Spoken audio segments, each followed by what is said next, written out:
Assalamualaikum warahmatullahi wabarakatuh. A'udzu billahi minasyaitonir rajim. Bismillahirrahmanirrahim. Alam tara kaifa fa'ala rabbuka bi ashabil fil alam yaj'al kaidahum fi tadlil wa arsala 'alaihim tayran ababil tarmihim bi hijaratin min sijil faja'alahum ka'asfin ma'kul. Hamdan wa syukran lillah wassalatu wassalamu ala rasulillah man la nabiyya ba'dah. Allahumma salli ala Muhammad wa ala alihi wa ashabihi ajma'in. Amma ba'du, Bapak Ibu, orang-orang tua saya yang saya muliakan, hadirin dan hadirat yang berbahagia dan yang dirahmati Allah. Begitu juga kaum muslimin dan muslimat, para pendengar dimanapun berada. Puji dan syukur marilah kita panjatkan ke hadirat Allah Subhanahu wa ta'ala, serta salawat dan salam kepada junjungan kita Nabi besar Muhammad sallallahu alaihi wasallam, yang sangatlah kita harapkan syafaat beliau di yaumil akhirah. Baik, pada pagi hari ini kita melanjutkan kisah tentang ibunda para rasul, yakni Siti Aminah. Pada waktu yang lalu kita sampai kepada berita sakitnya Abdullah, ya, pulang dari berniaga ke negeri Syam, ya, ketika kembali ke Mekah sampai di Yasrib yang dikenal dengan Madinah sekarang, ternyata sakit Abdullah makin parah. Dikirimlah, ya, saudaranya, ya, abangnya kalau bahasa kita itulah Haris, oleh Abdul Muthalib untuk melihat kondisinya dan mengupayakan kalau sembuh barulah pulang bersama Haris. Itulah Aminah menunggu dengan harap cemas bagaimana keadaan suaminya Abdullah, ya, bapak dari jabang bayi yang ada di dalam kandungannya itu. Begitulah beberapa hari, ya, sudah ditunggu, dan penduduk Mekah pun saat itu juga mengharapkan, ya, ada berita yang jelas terhadap keadaan Abdullah sebagai seorang pemuda yang memang dijadikan calon pemimpin menggantikan Abdul Muthalib, ya, karena lengkap dengan syarat yang ada di dalam pribadi dan jiwa Abdullah itu.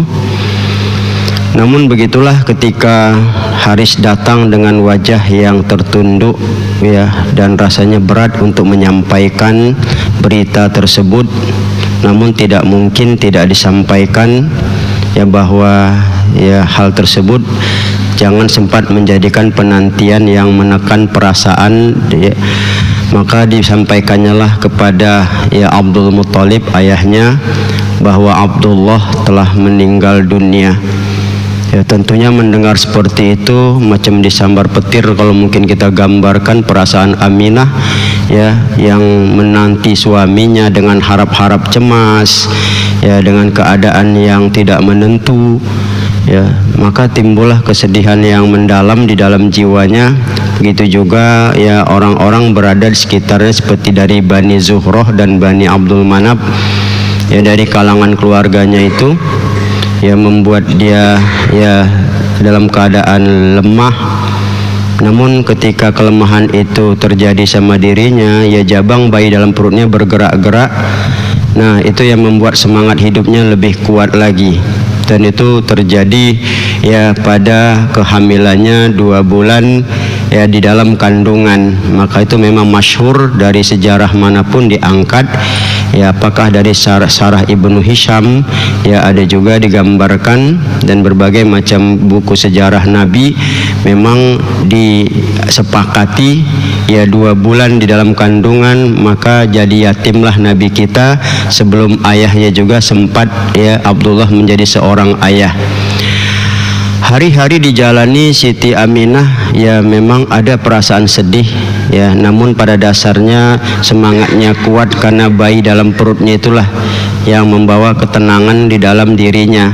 Semangat hidup begitu kuat, ya, walaupun tanpa ada suami yang baru beberapa saat kalau dirasakan, ya, menikah dengan Abdullah, ya, dalam keadaan seperti itu, lama kelamaan terasalah sama dia ada satu ilham yang masuk ke dalam hatinya bahwa taulah dia Abdullah ini hanya Allah beri kesempatan hidup sejenak saja, karena dulu pun sebetulnya Abdullah ini nyawanya sudah terancam dengan nazar ayahnya itu yang harus ditebus dengan harga yang mahal 100 ekor unta. Ternyata Abdullah ini hanya diberi kesempatan hidup sejenak dalam usia 18 tahun. Ya, itu sekedar meletakkan benih ya Rasulullah ke dalam perut Aminah. Itulah yang dia ketahui, rahasia yang diberikan Allah kepada dalam bentuk ilham, bahwa tugas Abdullah tidak lain hanya meletakkan benih di kandungan Aminah. Ya, sementara dulu bagaimana ketika Abdul Muthalib akan menyembelihnya, ya para orang-orang penduduk Mekah berteriak-teriak untuk memprotes Abdul Muthalib. Ketika dia terbebas dari penyembelihan dengan tebusan, mereka bersorak gembira. Begitulah ya keberadaan Abdullah ini di dalam pandangan orang-orang Arab Makkah pada saat itu. Inilah orang yang terbaik yang ada, namun ternyata umurnya pendek, tidak begitu panjang di dalam kehidupan. Dia hanya meletakkan benih yang bakal lahirnya seorang Rasul. Hari-hari yang dijalani Aminah dalam keadaan seperti itu, semangat yang kuat dengan impian-impian. Dia teringat kembali cakap dari Fatimah binti Mur, dari anak binti Nofal tentang akan adanya Rasul, dan berita-berita itu begitu santernya bahwa akan ada seorang Rasul dengan tanda-tanda yang ada, walaupun sebagian para pakar barat menolak seperti Boulder itu tidak benar. Aminah itu punya impian-impian yang mengarah ke sana.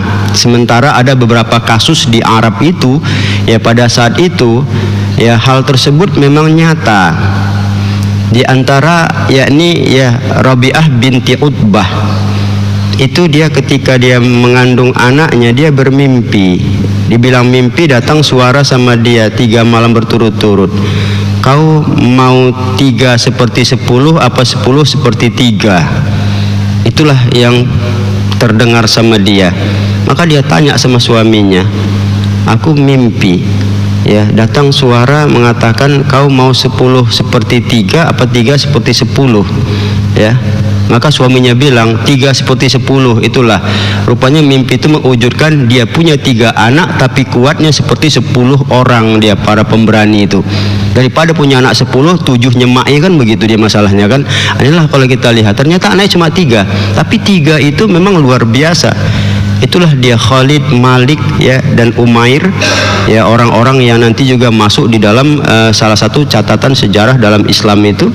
Nah, inilah kalau kita lihat para pendengar, Bapak Ibu hadirin hadirat, kalau kita lihat hal seperti ini tidaklah kita bilang mustahil dalam pandangan Allah. Begitulah ketika satu saat kehamilan itu mulai besar, sudah mendekati, tidak begitu lama, ada beberapa bulan, tidak sampai beberapa bulan sebelumnya, Abdul Muthalib datang ke rumah Aminah, bahwa dia mengatakan bahwa dia akan dibawa mengungsi ke pegunungan, sementara kandungannya sudah besar. Kenapa diungsikan? Karena Abrahah masuk dengan tentara bergajahnya itu. Tentu kalau ini berada di Makkah tentu sangat mengancam. Sebagian orang sudah oleh Abdul Muthalib diungsikan ke balik-balik gunung. Hanya saja Abrahah ini yang sudah sampai dengan tentara bergajahnya itu mengambil ternak-ternak yang ada pada penduduk Mekah pada saat itu. Maka dikirimlah karena mereka sebagian sudah berusaha menghalangi Abrahah ini dengan senjata, namun kalah, dan tidak mungkin melawan Abrahah yang dengan tentara bergajah dan tentara yang lain begitu banyak, yang tidak ada niat lain kecuali ingin menghancurkan Ka'bah. Aminah menunggu keberadaan itu, yang tidak jauh rumahnya itu dari Mekah pada saat itu. Begitulah dia menunggu jemputan dari Abdul Muthalib. Dalam keadaan khawatir juga, ini kalau melahirkanlah di pengungsian bagaimana, tapi dia menunggu. Begitulah, ternyata yang terjadi lain yang didengar. Namun sebelumnya terjadi nego antara Abdul Muthalib dengan Abrahah. Abrahah mengutus Hatanah al-Hamiri itu untuk memanggil Abdul Muthalib. Ini bagaimana sebenarnya keberadaan Ka'bah ini dan apa yang dia inginkan. Maka Abdul Muthalib hanya mengatakan bahwa dia hanya menginginkan kembalikan segala ternak yang ada penduduk Mekah punya, termasuk dia punya 200 ekor unta. Kalau Ka'bah ini punya Allah Tuhan kami, dialah yang bisa menjaganya. Begitulah. Tapi ya Hatanah Al-Hamiri ini nggak mau nggak enak juga kalau tidak jumpa dengan Abraha. Maka datang juga lah ya Abdul Muthalib ini kepada Abraha. Ya, memang Abraha menghormati mula-mula dia. Mereka duduk sama di permadani itu, maka dia katakan, apa yang Anda inginkan? Apa Anda tidak punya keinginan menahan ya serangan yang kami buat? Maka dikatakan, aku tidak punya keinginan seperti itu, kata Abdul Muthalib. Ya, hanya kembalikanlah segala ternak yang ada dan termasuk untaku yang 200 ekor ya kalian ambil untuk pasukan kalian ini. Maka Abraha ya pada saat itu hanya tertawa, menganggap sepele. Ya, kenapa Anda tidak punya keinginan? Anda kan pimpinan ya di daerah ini, memegang ya kunci Ka'bah itu, menjaga Ka'bah itu. Ya, aku tidak punya keinginan karena aku yakin kami tidak sanggup. Ya, hanya itu karena punya Tuhan kami, dialah yang akan menjaganya. Maka ada juga dinego oleh yang lain seperti Nufail, itu juga menggambarkan bagaimana kalau kalian pulang saja kami ganti dengan harta, katanya pada Abraha. Abraha marah besar. Ya, dia tidak terima seperti itu. Seakan-akan mau ditukar dengan harta, maka dia disuruh pulang. Maka dia dengan tegas mengatakan, tidak ada niat yang lain kecuali aku ingin menghancurkan Ka'bah itu. Itu tidak ada yang lain daripada apapun yang kalian tawarkan tidak akan aku terima, kata Abraha.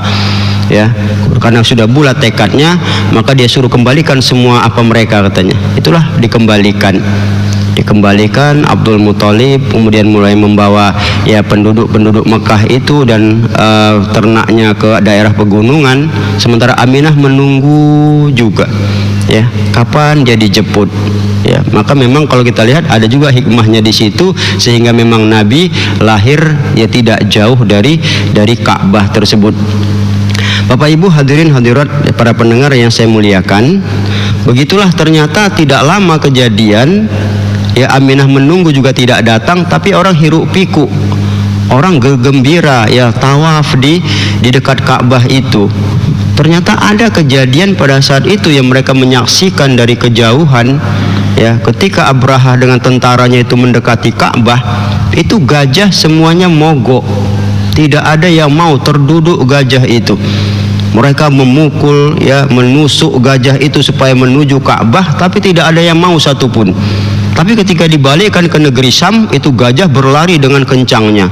Dipaksa lagi, asal dipaksa dihadapkan ke Ka'bah, itu gajah semua terdiam, terduduk, tidak mau bergerak sama sekali.